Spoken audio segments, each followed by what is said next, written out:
Oi, pessoal, tudo bem? Eu sou a Namises Campos, as pessoas me conhecem como Naná. Eu sou a responsável pelo RH da RD Station, é um prazer estar aqui hoje. Então, fazendo minha audiodescrição, eu sou uma mulher preta, estou com o cabelo alisado, eu estou usando um vestido vermelho com bolinhas brancas. Para mim é um prazer participar dessa edição do Open Mind 2024. E hoje eu queria trazer um tema que é super relevante para a gente na RD e espero que eu possa contribuir um pouco com a realidade de vocês. A gente vai falar um pouco de People Analytics e eu quis trazer um tema hoje muito voltado para turnover, né? Um case voltado para turnover. Mas antes, deixa eu contextualizar um pouquinho, antes de começar a contar sobre a importância de People Analytics para a gente e potencialmente para as empresas. Então, antes eu quero até trazer um exemplo aqui, né, uma historinha, que é uma história que pode ser real em muitas empresas. Vou contar um pouco do Pedro. O Pedro é um líder de negócios e o Pedro, ele queria contratar pessoas para a área dele, então ele tinha ali uma descrição de pessoas que fossem competitivas, pessoas dinâmicas, orientadas a resultado. E o Pedro, ele conseguiu contratar essas pessoas, ele começou a levar essas pessoas para a área, então eram pessoas que estavam alinhadas com o que ele precisava tecnicamente. E aí o que aconteceu? Ele começou a perceber que essas pessoas começavam a desengajar rapidamente e não tinham uma performance como ele esperava. Ok. Ele começou a conversar com a área de recursos humanos ali, com a área de recrutamento e seleção, e a área de recrutamento e seleção dizia que essas pessoas tinham o perfil que ele estava pedindo, que eram pessoas que tinham orientação a resultado, eram pessoas que tinham um perfil mais competitivo, e começou a se causar um desconforto ali entre as áreas. Ok, vamos fechar essa história, vamos começar de novo, vamos pensar nesse mesmo Pedro, líder Pedro, mas hoje ele tem o apoio de uma área de People Analytics. Então ele tem a mesma questão, ele começa a contratar as pessoas e ele percebe que essas pessoas estão desengajando rápido e ele senta com um recrutamento e seleção e fala, olha, eu acho que essas pessoas não têm o perfil que eu estou buscando, elas não estão conseguindo alcançar resultado. E recrutamento e seleção senta com uma área de People Analytics e eles começam ali a pensar juntos sobre qual que seria esse perfil e quais são os elementos envolvidos que são relacionados à performance, a esse perfil mais competitivo que o Pedro quer, e juntos eles chegam numa proposta de solução ali do que seria esse perfil para o Pedro, e junto com isso eles desenham realmente o perfil na área, não só para essas pessoas que são da liderança do Pedro, como para contratações pensando ali na aderência ao perfil e ao ambiente que eles estão contratando. Então, acho que aqui eu quis trazer um exemplo do que seria, ou qual que seria o impacto e a importância dessa área de People Analytics, né? Então, trazendo um pouco aqui de contexto, diariamente as decisões são tomadas, né? Várias decisões são tomadas em relação às pessoas. E essas decisões, elas são baseadas em experiências passadas, em opiniões e algumas crenças que não necessariamente são embasadas através de dados. Então, é aí que People Analytics surge, né? Então, justamente para direcionar essas ações, essas discussões, essas opiniões a partir de evidências, de dados. E o que é importante, assim, numa linha de definição? Então, People Analytics é um método sistemático de pensamento crítico e científico que ele é aplicado sobre esses desafios de gestão de pessoas. Então, a gente tem várias áreas que a gente pode aplicar People Analytics, né? Quando a gente olha ali para a jornada do colaborador. A gente pode falar no início ali em recrutamento e seleção, a gente pode metrificar o processo, a gente pode deixar o processo mais eficiente através de dados, através de estudos, através da criação de um perfil que faça sentido para aquela organização, que tenha fit com aquela organização. A gente pode pensar dentro de um contexto de produtividade e performance, então quais os elementos que estão relacionados à produtividade e performance e como eu trago isso para dentro da organização. Eu posso pensar dentro da experiência do colaborador, né? Então, como que eu deixo essa experiência, ou torno uma experiência que faça sentido para ele e que a gente fomente uma organização que seja produtiva. Na análise de diversidade e inclusão, então, para a gente olhar especificamente para aquele público que a gente gostaria de olhar, como é que está turnover, como é que está a experiência daquele público, na análise de toda a parte de relacionamento e conexões que são formadas para a gente poder direcionar, por exemplo, uma melhor comunicação para os nossos colaboradores, e no entendimento de alguns gaps, possíveis gaps de habilidades que a gente tenha quando a gente olha, por exemplo, uma área de desenvolvimento de pessoas. Então, eu trouxe aqui alguns exemplos, mas com certeza tem diversos outros que são interessantes quando você vai fazer um trabalho ou vai colocar uma abordagem de People Analytics dentro da empresa. Então, trazendo aqui um pouco para a RD, o que é People Analytics para a RD? Então, a gente tem hoje uma missão justamente de alavancar, né, essa eficiência e performance da RD por meio de soluções de inteligência de dados que orientam a nossa tomada de decisão, né? Então, toda decisão relacionada à gestão de pessoas. Então, trazendo aqui uma linha do tempo de como que a área surgiu para a gente, ou como que foi esse processo inicial. Lá em 2017, a gente estava num momento em que a gente estava crescendo muito rápido, então a gente precisava contratar muitas pessoas, e era essencial que a nossa área de recrutamento e seleção, né, o Talent Acquisition, ela tivesse a melhor eficiência e fosse assertiva dentro desse processo.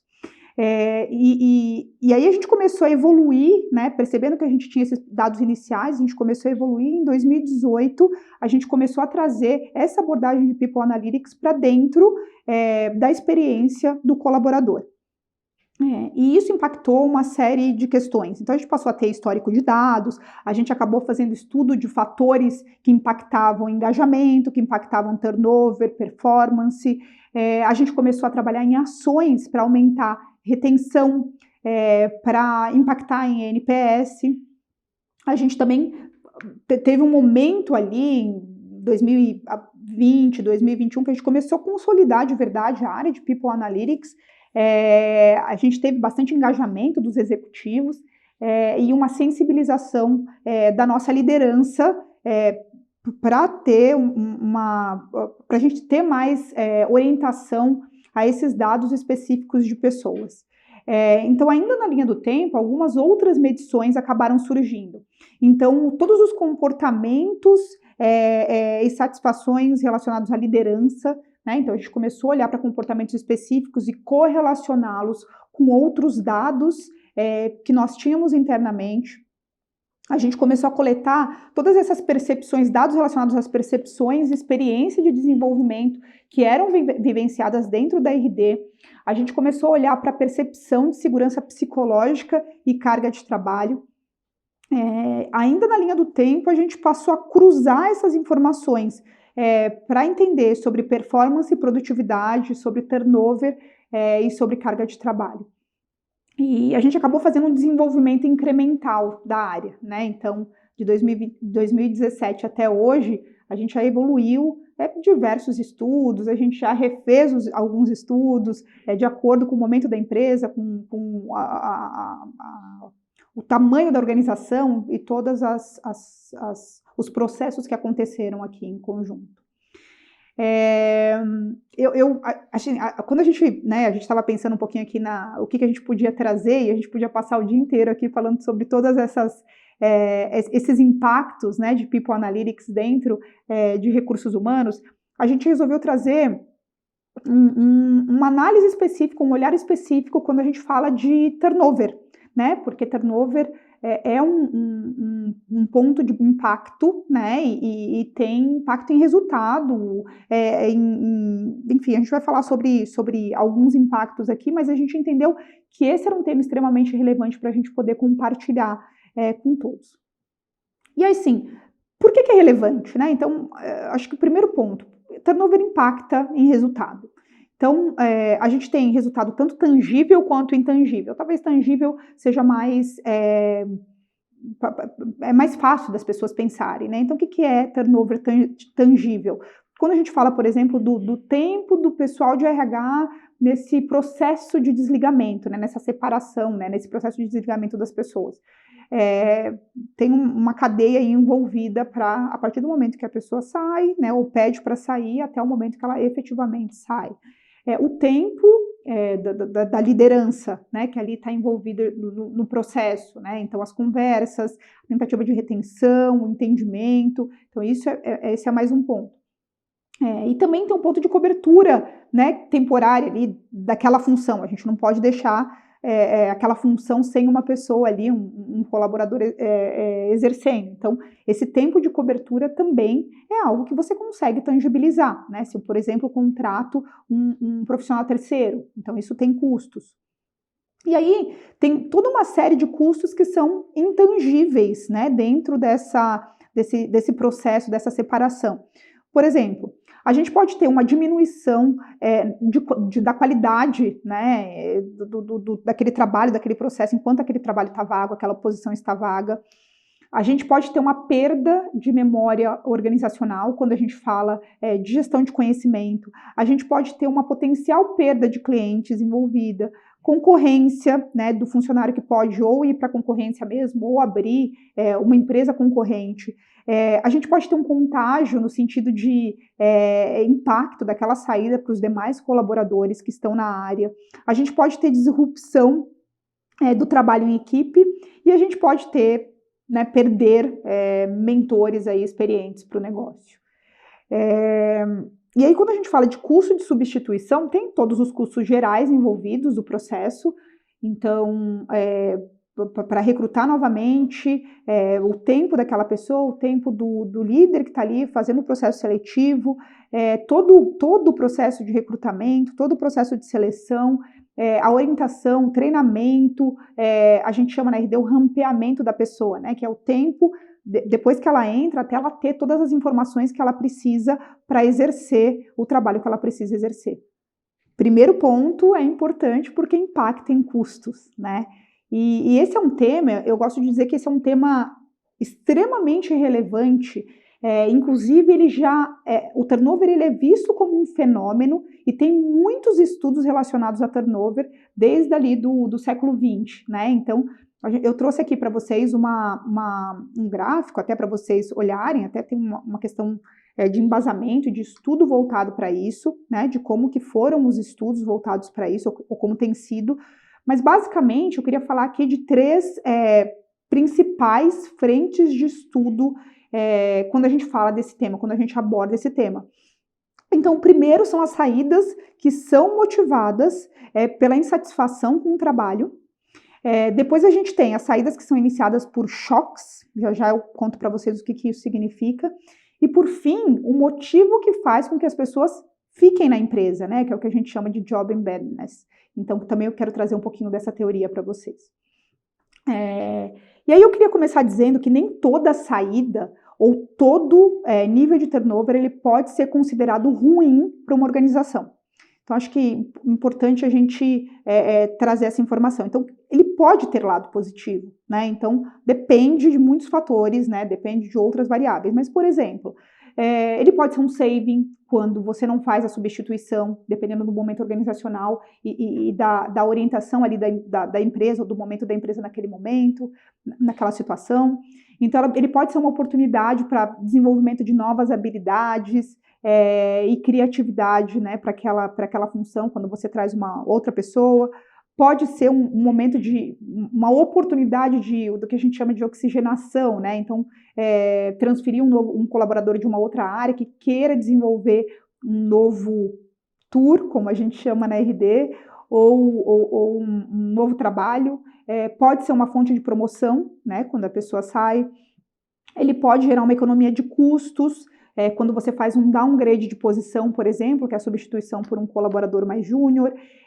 Ele pode ser uma oportunidade de trazer alguém ou com uma melhor performance, ou com um fit mais alinhado com o que você precisa para aquele momento. Ele pode ser uma oportunidade para você fomentar a diversidade dentro da empresa, ou ele pode mesmo ser uma reorganização, ou ser uma fonte de reorganização daquela unidade de trabalho, né, daquela área, daquele momento ali que você pode estar precisando. Então, pode existir sim um lado positivo, e aí eu queria classificar o turnover como o turnover que a gente chama de funcional e o turnover disfuncional. Então, quando a gente fala de turnover funcional, a gente está dizendo que se ele for controlado, ele é pouco prejudicial, né? Então, ele pode fomentar, como eu disse há pouco, essa oxigenação.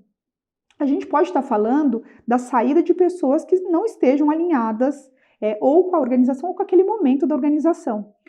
Pode ser, a gente pode estar falando de uma saída de pessoas que sejam em uma função de fácil reposição, a gente pode estar falando de pessoas com baixa performance. Então, isso tudo é o que a gente chama de turnover funcional. Quando a gente fala de turnover disfuncional, aí sim ele pode ser um problema, porque a gente está falando de perder talentos, pessoas chaves para a organização, a gente pode estar falando de posições que sejam de difíceis reposição, a gente pode estar falando de high performers, né, que são as pessoas que mais performam na empresa. A gente pode estar falando de um custo mais alto para a empresa, que pode causar um custo mais alto para a empresa. E mesmo quando ocorre com pessoas de baixa performance, se é muito alto, ele pode impactar a operação e o resultado, porque a gente está tirando pessoas ali da operação até trazer outra, até você conseguir desenvolver, treinar. A gente está falando sim de um impacto nos resultados diretamente da empresa. E dentro dessa classificação de turnover, a gente está falando também do turnover voluntário e do turnover involuntário. E aí, quando a gente olha para turnover especificamente voluntário, eu queria apresentar também um conceito aqui para vocês do que a gente chama de shocks, né? Que é um pouco relacionado ali com o unfolding model. Então, é um modelo que explora o processo psicológico que está envolvido em uma decisão de saída da empresa, tá? Então, o que é choque, né? Então, o choque, ele pode ser relacionado ao trabalho. Então, por exemplo, a pessoa não recebe uma promoção que ela estava esperando. Ou ele pode ser relacionado a uma questão pessoal. Então, tive um problema de saúde na família, perdi uma pessoa importante, e isso me causou ali um choque. Ele pode ser esperado ou não esperado, né? Esperado, terminei a minha formação, a minha graduação, terminei um curso, ou não esperado. Recebi um convite, estou aqui sentada e recebi uma abordagem, um convite de uma outra empresa para trabalhar lá. Qual que é o ponto aqui que eu queria abordar? A gente tem algumas dimensões desse conflito, né? Então, a partir do momento do choque, basicamente o que acontece com a gente, né? Então, a gente faz uma reavaliação interna ali dos nossos valores, dos nossos objetivos, sejam pessoais ou profissionais, e da nossa estratégia para chegar nesses objetivos. Então, a gente passa por essa análise e, a partir desse choque, a pessoa passa a tentar uma conciliação entre o acontecimento, né, do que aconteceu ali do choque, e essas três dimensões. Então, eu trouxe aqui até para esquematizar. Então, esse choque pode vir tanto de vida pessoal, acontecimento na empresa, uma oferta inesperada, aí tem o pensamento de saída, tem uma procura ou não, né, quando a gente fala de uma alternativa para aquele choque, e aí ele pode ocasionar esse turnover. Então, essa é uma outra maneira da gente avaliar a saída. Então, hoje, por exemplo, quando uma pessoa sai, existe dentro do questionário ali enviado para ela, se teve algum choque, né? Então, ela consegue dizer, reportar, e a gente consegue ter essas informações. E aí, o que fazer com isso, né? Quando a gente tem essa experiência de choque? O que é importante? É a gente estar atento aos eventos que possam desencadear alguns choques, buscar entender os objetivos do funcionário e como que ele deseja chegar lá, trabalhar com parceria para contribuir com esse desenvolvimento, evitar promessas e expectativas irreais sobre aumento, sobre promoção, e contribuir para que o trabalho, o local de trabalho, na verdade, seja compatível com diversidade de pensamento, diversidade das pessoas, do mindset e com os objetivos dos colaboradores. E aí um outro ponto que eu acho que é importante a gente passar tem a ver um pouco com o que a gente chama de honeymoon hangover, né? E a realistic job preview, né? Outros dois conceitos que eu queria trazer. Então, quando a gente fala do começo, ali do início, né, a pessoa começa naquela oportunidade, naquele emprego, e a primeira interação dela, desde o processo seletivo até aquele primeiro mês, aqueles primeiros meses, tem uma tendência, sim, das pessoas enxergarem, da empresa apresentar e das pessoas enxergarem essa visão mais favorável. E aí, no início, essas experiências negativas, elas acabam tendo pouco impacto para aquele momento, né, para aquela entrada, para aquele início do colaborador. Esse período é um período que a gente chama de honeymoon, né, a lua de mel. E aí o que acontece? Nos meses subsequentes, ele acaba acumulando conhecimento, sabendo onde que estão os principais desafios, ele começa a ter mais acesso à cultura da empresa, ele cria uma visão mais realista daquele lugar onde ele está, né? E isso pode reduzir o nível de satisfação, dependendo daquilo que ele observa. Então, se essas expectativas elas eram irrealistas, a chance dessa pessoa sair, né, ou ter vontade de sair, ela aumenta. Então, outras oportunidades, elas acabam se tornando mais atraentes, né? E uma vez que essas informações podem ser incompletas, essas informações iniciais, e com viés positivo. Então, é o que a gente chama de hangover, né? A ressaca ali da lua de mel. E aí, como é que a gente trabalha isso? Como é que a gente pode reduzir, né? Ou impactar nessa visão. Então, um outro ponto, um outro conceito que a gente chama de realistic job preview. Então, é uma realidade, né? É uma previsão do que a pessoa vai encontrar naquele trabalho, né? Naquela oportunidade, naquela empresa. Então, como é que a gente faz isso? Através de um alinhamento de expectativa, um alinhamento bem real de expectativa, explicar com detalhes como que vai ser o dia a dia do trabalho, quais são as tarefas que tomam mais tempo, o que é legal, o que não é legal da função, quais são os desafios das pessoas na posição, conversar com essas pessoas que atualmente desempenham essa função dentro da empresa, falar abertamente sobre o nível de autonomia, né, dos processos de decisão, ter transparências nas coisas boas e ruins, e eventualmente até fazer um roleplay ali do que seria o dia a dia desse colaborador. E aí, outros fatores que podem influenciar no turnover, né? Então, a satisfação com a experiência do colaborador, ela possui impactos na probabilidade de turnover desde o início da jornada. Então, desenvolvimento pessoal, possibilidade de promoção, reconhecimento / julgamento, né? O próprio salário, as políticas da empresa, o relacionamento com as demais pessoas, as condições de trabalho. Então, são todos os fatores que as pessoas consideram quando elas estão sentadas naquela posição e elas começam a considerar a possibilidade de sair. E quando a gente traz especificamente para a experiência com liderança, alguns pontos aqui que a gente descobriu, né? Então, a gente fazendo todo esse mapeamento, a gente entendeu que alguns comportamentos de liderança, eles podem ter impacto, né, com maior ou menor proporção, na redução, né, nesse risco de turnover. Então, por exemplo, ser claro nas avaliações de performance. Então, ela pode reduzir o risco de turnover entre 29% e 65%. Reconhecer entregas, ele pode reduzir entre 18% e 60%. Mostrar o impacto do trabalho na missão, reduz entre 17% e 60%. Comunicar com clareza os objetivos da área. reduz entre 10% e 57% esse risco de turnover. Então, são alguns comportamentos que o líder tem no dia a dia, né, ou pode ter no dia a dia, ou desenvolver para justamente a gente ter um menor impacto em turnover. Então, dentre as nossas pesquisas, tem também a parte de percepção de desenvolvimento. Então, quem discordou ou demonstrou neutralidade sobre presenciar oportunidade de desenvolvimento possuía 3,6 vezes mais chances de pedir demissão nos 6 meses seguintes.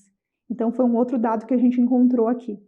Aí, sobre remuneração, né? Então, a percepção, a gente sabe que a percepção sobre remuneração é importante, mas nem sempre as pessoas com maior salário ou mais bem posicionadas em relação ao mercado, elas estão mais satisfeitas com a própria remuneração.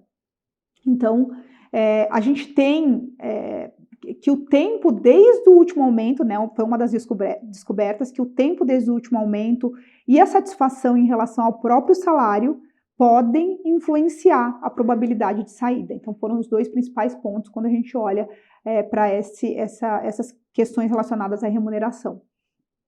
Quando a gente olha para a segurança psicológica, a gente viu que quanto maior a percepção de segurança, maior a retenção ao longo dos meses.